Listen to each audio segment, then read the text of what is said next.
Paz, meus queridos, tudo bem? Então vamos dar continuidade ao estudo de 1 Coríntios, o capítulo 5. Já no início do capítulo 5, você vai perceber ali Paulo exortando a igreja a respeito de um homem que estava dormindo com a esposa do seu pai, provavelmente a sua madrasta, né? E aqui eu quero trazer algo para vocês ali que nós já comentamos nos vídeos anteriores, né? Em 1 Coríntios 1, no versículo 7, Paulo está falando assim que no meio da igreja de Corinto não havia falta dos dons. Todos os dons se manifestavam naquele local, todos os dons se manifestavam na reunião naquela igreja. No entanto, Paulo está falando assim, olha, manifestam todos os dons, mas no meio de vocês há imoralidade tal que não há entre os gentios, né? E vamos estar dizendo, vamos perceber que ali é uma região da Grécia, né? Corinto está numa região da Grécia. Então ali havia muito pecado de moralidade sexual.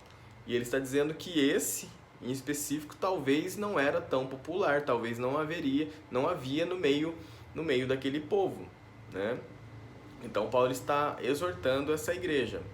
Então percebe-se mais uma vez que dom espiritual não tem nada a ver com caráter, né? Talvez o caráter da pessoa que tem esse dom ainda esteja sendo transformado, talvez a pessoa não quis essa transformação, mas dom não está ligado ao caráter.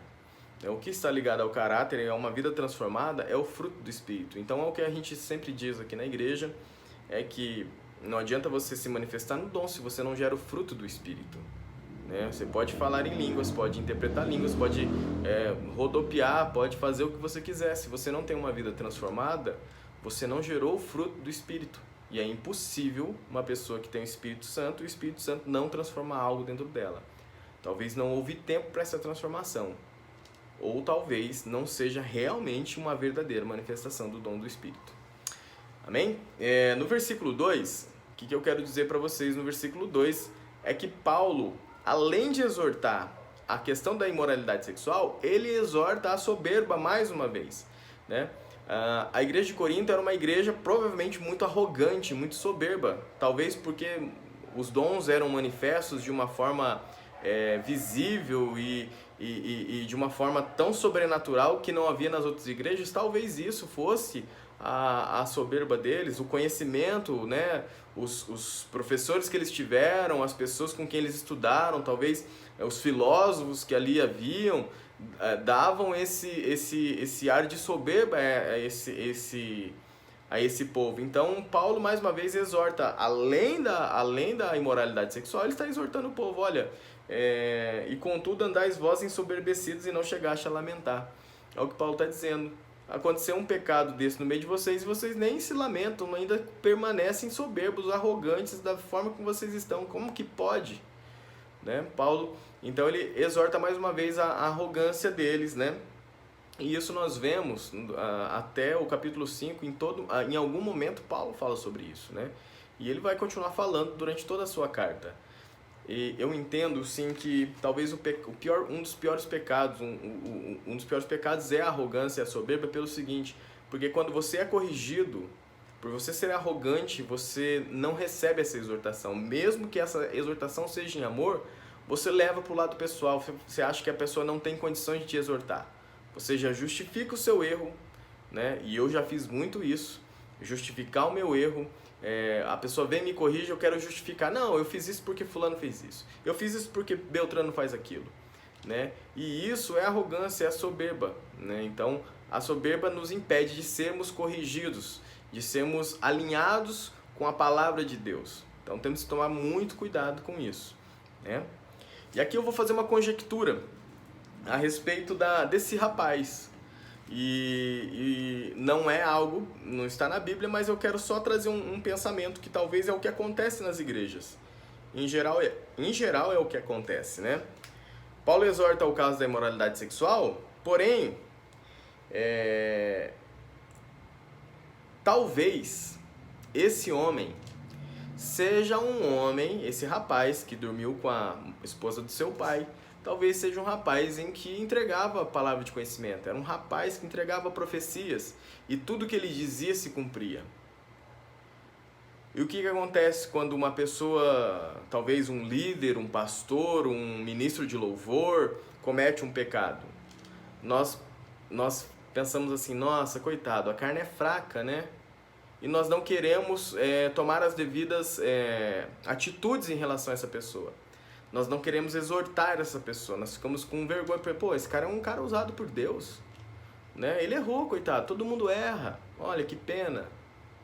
Mas uma imoralidade dessa não ser ao menos exortado, que eu acredito que tenha sido, às vezes é o que acontece dentro das igrejas.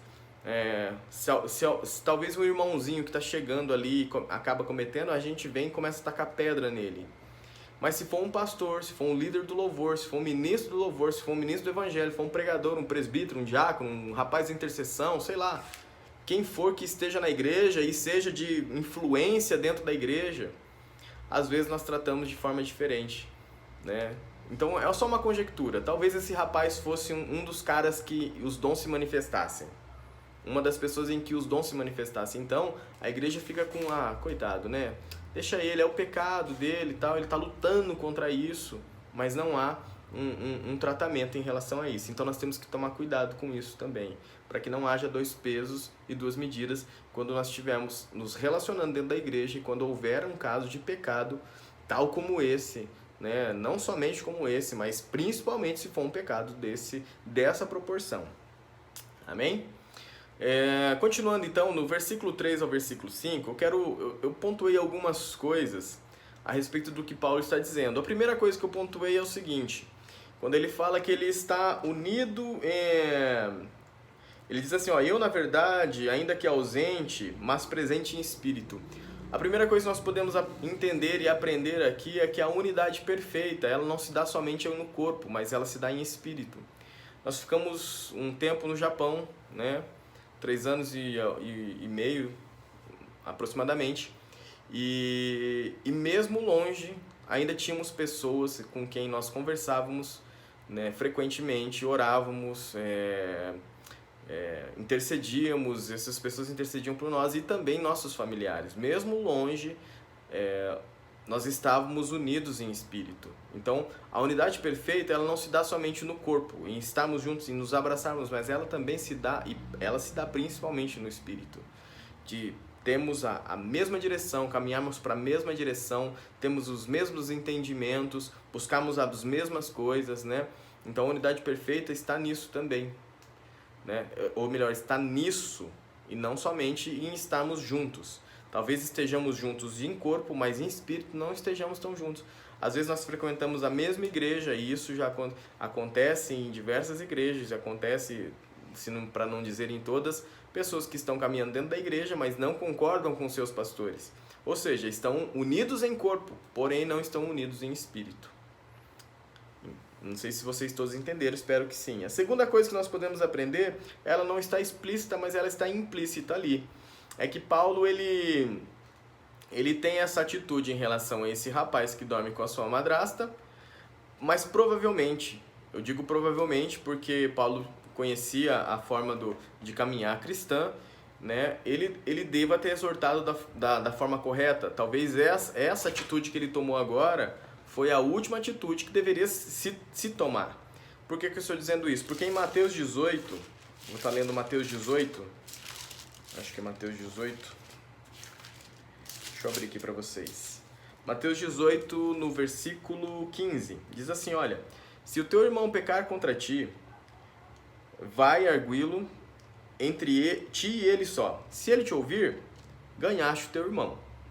Se porém não te ouvir, toma ainda contigo 1 ou 2 pessoas para que pelo depoimento de 2 ou 3 testemunhas toda palavra se estabeleça. E se ele não atender, dize-o à igreja, e se recusar ouvir também a igreja, considera-o como gentil e publicano. Então a segunda coisa que nós aprendemos é um processo de exortação. Primeiro você é a pessoa e conversa, olha, você está cometendo um erro aí, meu querido. Você precisa se arrepender disso, você precisa analisar aquilo que você tem feito para que você não caia em condenação. Eu tô bem, tô de boa, nada a ver isso daí. Chama mais 2 pessoas, 2, 3 pessoas, fala de novo com ele. Fala assim, meu querido, olha, o pessoal aqui também acha a mesma coisa, eu trouxe eles aqui para eles entenderem que eu estou exortando você em amor, que eu estou preocupado com a sua vida eterna, né, e o que você está fazendo é errado. Ah, larga a mão, nada a ver. Apresenta para a igreja, fala: igreja, olha, o rapaz aqui está cometendo pecado, é adultério, é isso, é aquilo, aquele outro, e ele não está se arrependendo. Eu queria que a igreja orasse por ele, né? E eu quero apresentar isso para a igreja, para que a igreja possa ajudar a gente em oração a respeito disso, para que ele possa se arrepender. O cara não se arrepende? Então, meu querido, olha, você é um gentil publicano. Sai fora da igreja. É mais ou menos isso, no popular. Olha, você foi excomungado da igreja, porque você não tem a atitude correta. Então, o que está implícito, que eu quero dizer, é o processo da exortação. Creio eu que Paulo deva ter falado, ou o líder dessa igreja deve ter falado, o outro deve ter falado, apresentou para a igreja, e como Paulo diz assim: olha, vocês ainda estão soberbos, nem chegaram a se lamentar por conta disso. Paulo está dizendo isso a toda a igreja, então toda a igreja já sabia o que estava acontecendo. Por isso que eu entendo que é um processo que ele fez da forma correta, para que esse rapaz não chegasse e falasse: ah, né, eles me excluíram lá e não falaram nada, nem chegaram para mim, falaram para todo mundo e não chegaram para mim, porque é o que às vezes acontece, né? Então a segunda coisa que nós aprendemos é essa forma correta de exortarmos. A terceira coisa que nós entendemos aqui nesse trecho de 3 ao 5 é: nós podemos julgar as pessoas. Paulo não somente julgou, como sentenciou essa pessoa. Então a terceira coisa que nós aprendemos é que nós podemos sim julgar as pessoas. E eu vou, no finalzinho desse vídeo, eu vou falar ali no versículo 13, se eu não me engano, nós vamos falar um pouco mais sobre isso. Então a terceira coisa que nós aprendemos é: houve um julgamento e houve uma sentença desse julgamento. Paulo não somente julgou o culpado, como também o sentenciou. Percebam isso, né? Aos que dizem que não deve se julgar, nós explicaremos um pouco mais tarde. Falamos um pouco no capítulo 4, né, no vídeo anterior, mas eu quero falar um pouco mais nesse vídeo. E a quarta coisa que nós aprendemos é que a sentença de Paulo foi a excomunhão. Mas a finalidade da excomunhão não era para que ele fosse condenado à morte ou condenado ao inferno. A finalidade foi para que o corpo dele, ou a carne dele, fosse destruído, para que o espírito fosse salvo no dia do juízo, no dia do Senhor. É o que ele diz aqui em 1 Coríntios 5, no versículo 5, ó: entregue a Satanás para a destruição da carne, a fim de que o espírito seja salvo no dia do Senhor. Então, assim, ele está dizendo assim, ó, entregue a Satanás, olha, deixa ele para lá. Né? Então, a ideia não é que ele seja entregue a Satanás para ser condenado ao inferno, é entregue a Satanás para que Satanás possa, talvez ali, ficar cutucando ele, levando ele a mais erros ainda, para que num momento, quando ele estiver longe da igreja, né, fora da congregação, longe do convívio dos irmãos, talvez ele entre num período de angústia, de solidão, e perceba o seu erro e se arrependa. Então a ideia da excomunhão talvez seja ali um arrependimento forçado, por conta da falta do convívio da igreja. A ideia é essa, a ideia não é que ele seja condenado à morte, mas que ele encontre salvação, que ele encontre vida eterna. A ideia da excomunhão é essa. Parece, né, de longe, se você analisar, parece uma atitude, não parece uma atitude de amor, mas é uma atitude de amor. Porque se ele permanece dentro da igreja cometendo esses pecados e não sendo corrigido e não ser levado ao arrependimento, porque a gente tem que levar as pessoas ao arrependimento, talvez ele permaneça na igreja, morra dentro da igreja, seja sepultado na igreja e acorde no inferno. Então a ideia é que haja arrependimento, que o corpo seja destruído, que seja acabado com o corpo, que a carne seja destruída, porque a nossa morada celestial nos espera. Então essa vida aqui é passageira. Então a ideia de Paulo é, olha, deixa que ele seja entregue a Satanás. Satanás vem ali e fique ali cutucando ele, que fique ali levando ele para o caminho de erro, até que ele encontre arrependimento no dia do Senhor. Então a ideia, a finalidade é essa. Como eu disse, não parece uma atitude de amor, mas é uma atitude de amor. Olha, nós estamos preocupados com a tua alma, nós estamos preocupados com o teu espírito, para que você possa encontrar vida eterna. Nós não estamos preocupados se você vai estar no meio da igreja ou não. A minha preocupação é com a eternidade. Ou é morte ou é vida. Então a ideia, a finalidade é essa, arrependimento, e é uma atitude de amor por conta disso. E é uma atitude de amor com a pessoa e é uma atitude de amor com a igreja. Porque imagine você tem uma pessoa desse naipe aí, desse tipo dentro da igreja, que comete esse pecado e talvez seja um irmão já de, como a gente falou aí, talvez seja um ministro de louvor, e a igreja não toma nenhuma atitude, os pastores não tomam nenhuma atitude. O que a igreja vai começar a falar? Pô, aqui pode, né? O cara não tá lá, faz o que ele faz e ainda tá lá tocando, tá lá cantando, tá lá pregando, tá lá orando pelas pessoas. Então essa igreja aqui pode. O que vai acontecer? Você vai começar a perder as pessoas de dentro da igreja. Fora as pessoas que chegam na igreja e começam a ver essas atitudes dessa pessoa e falam assim, bom, beleza, se o cara que prega faz isso, eu sou um santo, né? Eu não preciso ser transformado. Então, a atitude de amor, que eu falo que é uma atitude de amor, é para com aquela pessoa que cometeu o pecado, mas também é para com a igreja, para com a congregação, para com a comunidade, que ao ver essa situação, talvez fique indignada e talvez fale, nossa, esse cara faz isso, então nem é pecado fazer isso.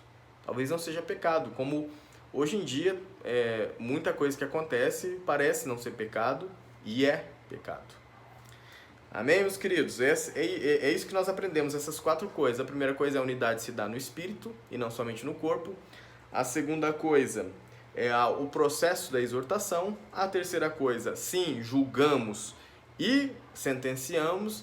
E a quarta coisa que nós aprendemos é que a finalidade da exortação não é condenação, mas sim arrependimento. Amém? Do 6 ao 8 aqui, Paulo ele faz uma comparação com fermento e pecado, né? Na Bíblia, eu quero deixar claro assim que fermento o fermento ele não há nada de errado com fermento, não é nenhum pecado comer pão com fermento, não tem nada disso, né? A Bíblia ela faz essa comparação de fermento em diversas passagens. Se você quiser anotar, eu vou citar algumas aqui, né? Mas ela fala assim, a comparação, a analogia que faz com fermento é que fermento é pecado, é um erro, até mesmo uma doutrina herética. Isso você vai encontrar em Mateus 16:6, em Marcos 8:15, em Lucas 12:1 e em Gálatas 5:9. Não há uma lei judaica que proíbe o uso de fermento, a não ser na Páscoa e na festa dos pães asmos, que é logo após a Páscoa. A Páscoa e a festa dos pães asmos é praticamente juntas ali. Então, só nesse período curto, não se come fermento entre os judeus. Mas o resto do ano, né, esse fermento é utilizado diariamente na casa para fazer pão, para fazer, né, qualquer outro alimento ali que necessite. Então, é só nesse período ali que dura aí 7 a 8 dias, que é o período da Páscoa e da festa dos pães asmos, é que eles não utilizam fermento, né? Isso, se você quiser saber um pouco mais sobre isso, você pode ler ali em Êxodo capítulo 12 e Deuteronômio 16, que vai falar um pouco sobre a Páscoa e sobre a festa dos pães asmos, o porquê. O entendimento que eu tenho é que fizeram os pães sem fermento por conta da pressa que eles tinham para sair do Egito, né? Então havia pressa, então não dava tempo de esperar o pão crescer. Então ia lá, assava e já comia. Então a ideia era essa, porque eles estavam com pressa, eles tinham que sair rápido.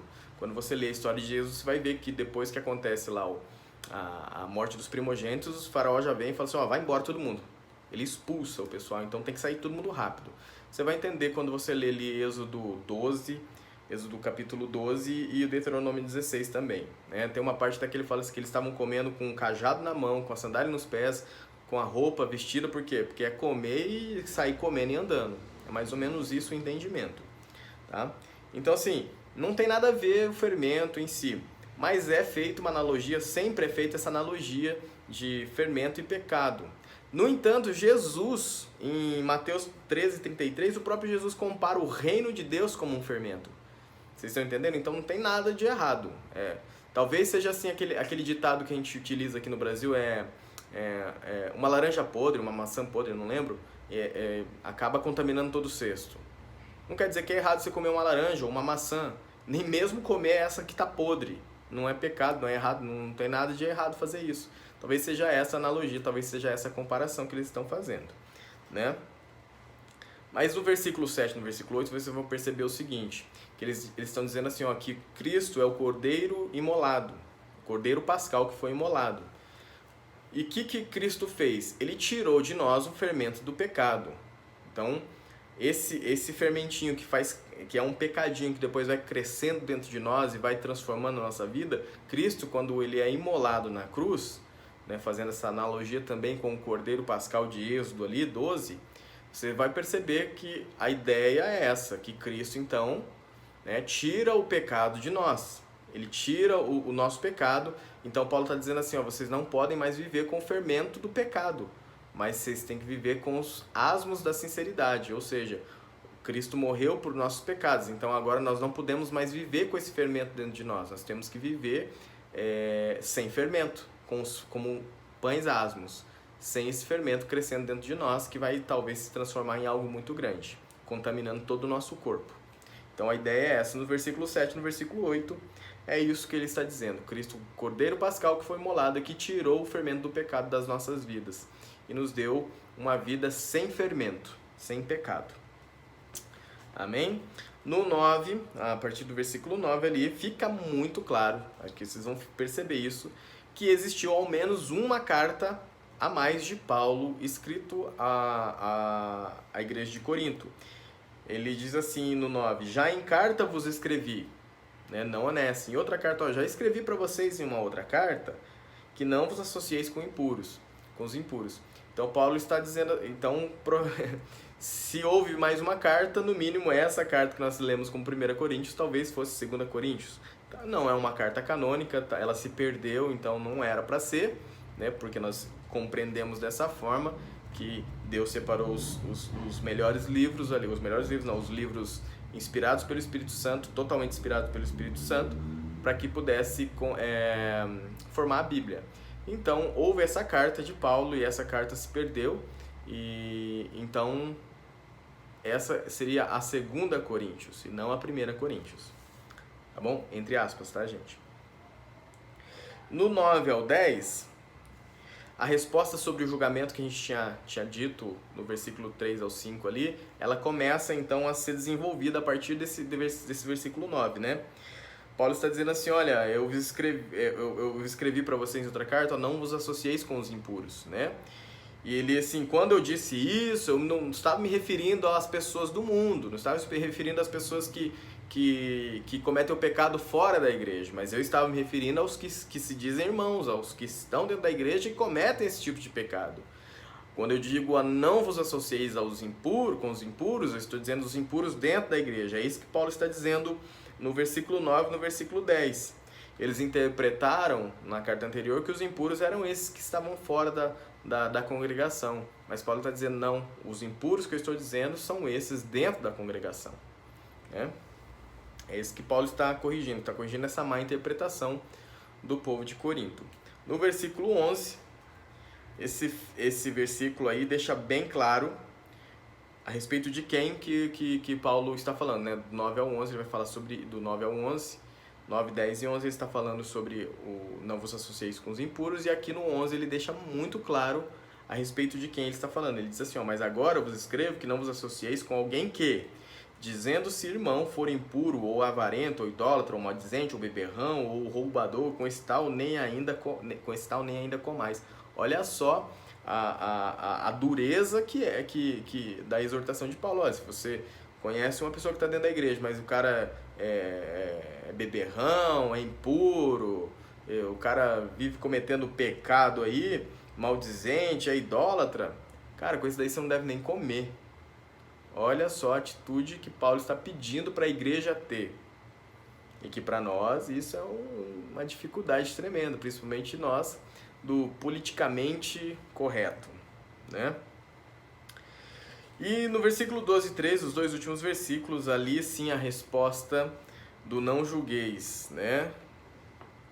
Nós não devemos julgar, aqui deixa muito claro isso. Nós não devemos julgar aqueles que estão fora da igreja, fora da comunhão de Cristo, fora do convívio dos irmãos, fora aqueles que não conhecem a verdade, a esses nós não devemos julgar. A esses que estão fora da igreja, a esses que não têm Cristo, não têm o Espírito Santo habitando nelas, que não conhecem as Escrituras, a esses nós não devemos julgar. Mas os de dentro que cometem os pecados, a esses sim nós devemos julgar. Porque o julgamento traz a exortação. O que nós vamos falar? Pô, esse cara cometeu um pecado. Julgamos, ele errou. O que nós vamos fazer agora? Meu querido, você está errando, você está em pecado. Você precisa se arrepender. Quando nós não julgamos, nós deixamos. O cara cometeu pecado? Não, nós não podemos julgar. Deixa ele lá. O que acontece? A igreja vai virando um antro de pecado, de pessoas que cometem impureza sexual, que vivem bêbadas, que idolatram e que são avarentos, é o que Paulo está dizendo. Se você não corrigir isso, esse é o fermento do pecado que vai contaminar a igreja toda. Então, se é necessário você julgar, pô, o cara errou, ele roubou, ou ele traiu a esposa, ou ele está vendo pornografia, o cara é corrupto, é um político corrupto, ou o cara, qualquer coisa que você, ou o cara fica mentindo, é um mentiroso. Você precisa julgar, cara, você está errando. Você já julgou, quando você fala, você errou, você já julgou. Então, o que você faz agora? Você alinha essa pessoa à palavra de Deus. Fala assim, ó, você precisa fazer isso. Então, nós precisamos julgar, sim, os de dentro da nossa casa, os de dentro da igreja, não os que estão lá fora. Às vezes nós passamos a rua vendo o pessoal bebendo e se prostituindo ali, né? E fica naquela sem vergonhice. E nós que, nossa, olha que povo pecador, olha só, como é que pode? E às vezes o irmão dentro da igreja faz e você não fala nada, entendeu? Então a ideia do não julgueis não julgueis os de fora, mas os de dentro, sim, você deve julgar. Ele diz assim no 12 e no 13, ó, pois com que direito haveria eu de julgar os de fora? Não julgais vós os de dentro? Os de fora, porém, Deus os julgará. Expulsai, pois, de entre vós o malfeitor. Paulo fala assim, olha, tira esse cara do meio de vocês. É isso que ele está falando, é excomunhão. Né? E essa parte do versículo 13, o decreto de excomungar essa pessoa, talvez seja muito difícil para entendermos, principalmente essa geração nossa do politicamente correto. Nós não podemos fazer isso, coitado, ele vai se sentir excluído.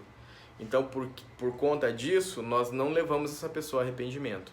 Então, duas coisas que nós aprendemos a respeito de não julgar, e nós falamos no capítulo anterior, não julgar a intenção da pessoa que faz a obra do Senhor.